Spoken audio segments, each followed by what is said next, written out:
Hi மாமி நேச்சர்ஸின் அன்பு வணக்கங்கள். நம்ம மாமி நேச்சர்ஸோட நட்ஸ் ஸ்ப்ரவுட்டர் ராகி மிக்ஸ் எப்படி ப்ரிப்பேர் பண்ணுறதுன்னு பார்த்துடலாமாங்க.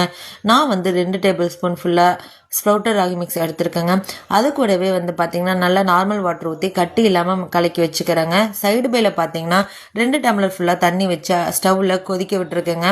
நல்லா கொதி வந்ததும் நம்ம ஆல்ரெடி கலக்கி வச்சுருக்க இந்த ஸ்ப்ரவுட்டர் ராகி மிக்ஸை அதில் ஆட் பண்ணிக்கணுங்க.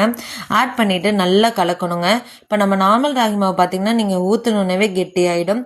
ஸ்ப்ரவுட்டர் ராகி மிக்ஸ் சீக்கிரமாக கெட்டியாகுது. நல்லா கலக்கி விடணுங்க. நல்லா வேக விடணும். இது வெந்துட்டு இருக்கட்டும்.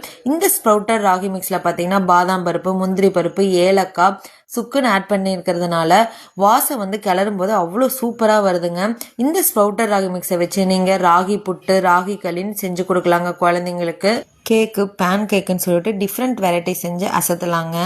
ராகி மாவு நல்லா வெந்ததுக்கப்புறம் பார்த்தீங்கன்னா இதில் கோகோனட் மில்க் அப்படி இல்லைன்னா கவு மில்க் ஆட் பண்ணிக்கலாங்க. அது கூடயே நாட்டு சக்கரை இல்லைன்னா நார்மல் சக்கரை ஆட் பண்ணிவிட்டு நல்லா மிக்ஸ் பண்ணிவிட்டு ஒரு சர்விங் பவுலில் ஊற்றிட்டு கூடவே பாதாம் பருப்பு, துருவின பாதாம் பருப்பு அப்படி இல்லைன்னா நீங்கள் துருவின தேங்காய் கூட ஆட் பண்ணிவிட்டு குடிச்சிக்கலாங்க. அவ்வளோ சூப்பராக டேஸ்ட்டாக இருக்குங்க. ஒரு வேளையாவது நம்ம ராகி டெய்லியும் எடுத்துக்கிறது ரொம்பவே நல்லதுங்க. வெயிட் லாஸுக்குமே ராகி ரொம்ப ஹெல்ப் பண்ணும்.